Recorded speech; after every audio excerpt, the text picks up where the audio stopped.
Conversa agora com a Vitória Abel para entender um pouco mais sobre as atuações dentro do Congresso Nacional e uma informação exclusiva sobre a reunião entre Hugo Motta e Alcolumbre. É isso mesmo, ótima tarde a você, Vitória. Seja bem-vinda à Jovem Pan em Tempo Real.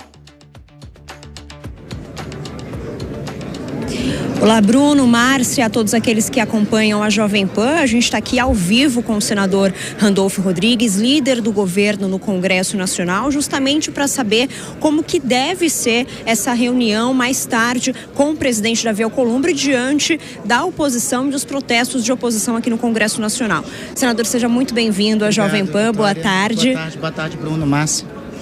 Senador, essa reunião, vocês vão tentar entrar num acordo com a oposição nessa reunião ou vocês vão tentar organizar os trabalhos a partir de agora? O que vocês vão tirar a partir de agora de à tarde? Eu acho que não há acordo possível diante do impossível. Porque as reivindicações que a oposição estão colocando são reivindicações que não são prioridades para o Brasil. Prioridade para o Brasil, nesse momento, é o Congresso Nacional voltar a funcionar. Em outras palavras, é o pessoal vir trabalhar, pegar no serviço. É legítima a oposição se ela quiser fazer obstrução parlamentar legítima com a sessão funcionando. Aí quem quiser colocar, quem tiver capacidade de colocar quórum, coloca quórum para votar as questões. Mas o que está sendo feito é o uso arbitrário da força para impedir o funcionamento do Congresso Nacional. Se o Congresso Nacional não voltar a funcionar até amanhã, sabe o que vai acontecer? 10 milhões de brasileiros que recebem até R$3 mil vão voltar a pagar imposto de renda, porque a medida provisória do governo que isenta esses brasileiros de pagar imposto de renda vence segunda-feira. Se o Congresso não voltar a trabalhar, aposentados e pensionistas vão ter prejudicados os seus benefícios, porque uma outra medida provisória nesses termos também vai cessar. Então, concretamente, o que nós queremos a essa altura é que o Congresso volte a trabalhar, é que parem o uso arbitrário da força que estão implementando no plenário da Câmara e do Senado para que o Congresso Nacional retorne ao seu funcionamento. Senador, inclusive o senhor disse da medida provisória e uma pauta que é extremamente importante também para a economia nacional é a isenção do imposto de renda para quem ganha até R$5 mil. É matéria relatada pelo ex-presidente da Câmara, Arthur Lira, que já passou inclusive pela comissão especial e que viria para plenário já na próxima semana. O senhor acha que isso pode atrasar a tramitação da isenção do IR? Como que o governo tem calculado isso? Não, todos os temas do Brasil estão sendo atrapalhados. O que está acontecendo nesse momento é um 8 de janeiro de dentro para fora. O que está acontecendo nesse momento é uma obstrução que impede o funcionamento legítimo do parlamento. Com isso, quem está sendo penalizado? Quem está sendo penalizado é o Brasil e os brasileiros. Olha, concretamente falando, nós estamos diante de uma dupla sabotagem. Do lado de fora conspiraram com o governo estrangeiro para sabotar o agro, para sabotar a indústria, para sabotar a produção nacional. Do lado de dentro estão impedindo com o uso da força o funcionamento das duas casas do Congresso Nacional para que os brasileiros não sejam isentos de pagar imposto de renda. É isso que está acontecendo. É uma obstrução contra o Brasil e os brasileiros. Bom, diante do impasse do acordo aqui, a gente então vai ter que esperar uma posição mais firme dos presidentes das casas. O senhor defende que isso aconteça? Eu tenho argumentado desde ontem com o presidente Davi que nós utilizemos os mecanismos que são necessários para que a maioria parlamentar faça o parlamento voltar a funcionar. Não precisa usar de força. Veja, se qualquer cidadão ocupasse o plenário da Câmara ou do Senado à força, seria tirado. No caso, são parlamentares que estão ocupando a força e impedindo o funcionamento das duas casas do Congresso Nacional. Tem alternativas. A Constituição diz que o Congresso Nacional pode reunir em qualquer lugar do Brasil. Então, vamos deixar a maioria que quer trabalhar, que quer pegar no serviço, trabalhar e fazer o Brasil avançar. Já não basta a interferência de fora, não podemos aceitar uma interferência de dentro. Já não basta a conspiração de fora, não podemos aceitar a conspiração dentro, porque são conspirações contra o Brasil e contra os brasileiros. A última pergunta, senador, em relação ao tarifaço. Hoje entrou em vigor o tarifaço do presidente americano Donald Trump. O governo deve divulgar detalhes do plano de socorro aos produtores ainda hoje.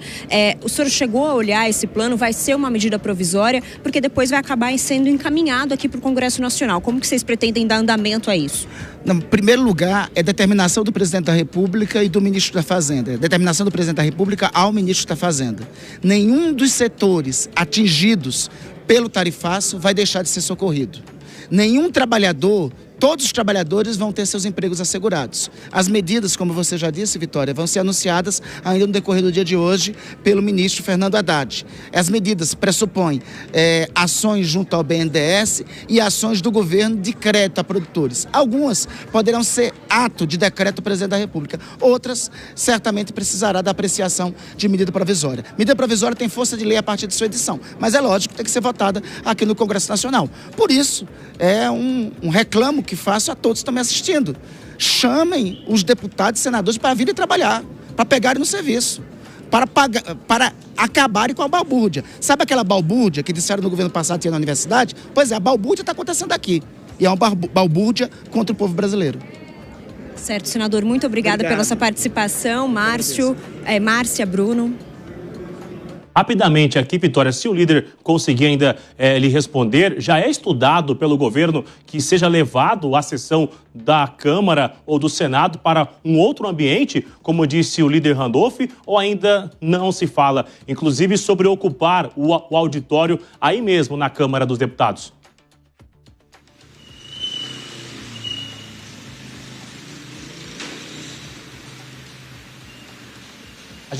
A gente continua aí, então, repercutindo essas informações.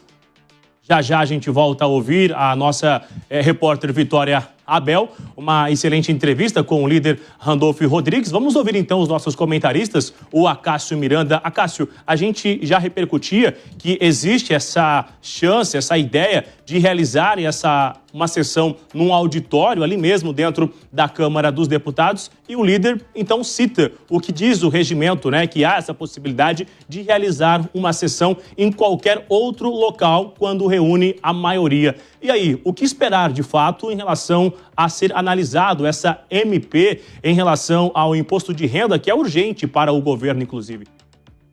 Bruno, a MP, como você bem disse no dia de hoje, tem prazo constitucional. Há necessidade que ela seja analisada nesse prazo, sob pena de perder os seus efeitos e não ser convertida em lei. E há também o regimento interno que dá aos presidentes das casas duas prerrogativas: que eles determinem a retirada dos que estão em plenário atrapalhando o fluxo da sessão legislativa, ou que essa sessão legislativa seja conduzida em outro lugar. Nos parece, diante do que você disse também, que às 16 horas o presidente da Câmara dos Deputados, Hugo Motta, fará uma tentativa de diálogo com estes parlamentares, até porque, por mais justa que seja a causa deles, e eu não estou entrando aqui nesse mérito, mas eles correspondem a uma minoria. Me parece que nem no PL, nem no União Brasil, nem no Progressistas, aqueles partidos mais alinhados com o ex-presidente Jair Bolsonaro, há consenso na atuação e na postura destes parlamentares. Até porque parcela dos parlamentares que também estão nesses partidos compõem o Centrão, e nós sabemos que o Centrão tem o seu próprio pragmatismo e os seus próprios interesses. Então, nos resta acompanhar as cenas dos próximos capítulos, mas eu tenho um pouco de convicção que este barulho não surtirá efeitos práticos. Volto rapidamente com a nossa reportagem, retomando o contato. Perguntava a nossa repórter, a Vitória, sobre essa fala do líder do governo, o senador Randolph Rodrigues. Vitória, se eles já estão estudando levar esta sessão para um outro local, haja vista que esta medida provisória é algo de urgência para o governo, né? Isso mesmo. Então, líder, o senhor dizia que poderia levar essa sessão para outro lugar. Que outro lugar ela poderia acontecer, ou de repente dentro do ambiente da Câmara? Não, isso é uma alternativa que fica a critério dos presidentes das casas. A Constituição diz que o Congresso Nacional, que Brasília é a capital da República, sede dos poderes da República. O lugar normal de funcionamento do Congresso Nacional é no plenário da Câmara dos Deputados, plenário Ulisses Guimarães, e no plenário do Senado, plenário Rui Barbosa. Estamos vivendo uma situação atípica, em que os plenários foram tomados. para impedir, para que não tenha uma medida de força, de desocupação dos plenários, em qualquer outro lugar pode ser dadas as condições para que o Congresso Nacional funcione, inclusive de forma virtual, como foi durante a pandemia. E é isso que é o argumento. O que é fundamental nesse momento é que em qualquer lugar, mas tem que ter um desenlace para essa questão. Não é por mim, não é pelo presidente Lula, não é pelo ministro Alexandre de Moraes, não é pelo Supremo Tribunal Federal, é porque esse uso arbitrário da força contra as sedes do Congresso Nacional, repito, esse 8 de janeiro de dentro para fora, vai prejudicar 10 milhões de brasileiros. Porque esses 10 milhões de brasileiros, se não for votada a medida provisória da correção da tabela imposto de renda, a partir do mês que vem vão voltar a pagar imposto de renda. Essa é só uma de várias medidas que estão sendo obstruídas. Certo, senador, muito obrigada Vitória. Pela sua disposição. É com vocês, Bruno e Márcia. Obrigada, Vitória. Excelente entrevista aí da Vitória Abel, direto de Brasília. Agora eu quero chamar o Túlio Nassa para essa análise. O Acácio já comentou agora há pouco com o Bruno. Túlio, o que eu percebo é que o governo tem essa força aí em cima dessa medida provisória, porque é uma medida provisória muito eleitoreira. O governo quer aprovar a todo custo, também já pensando em 2026, não é isso?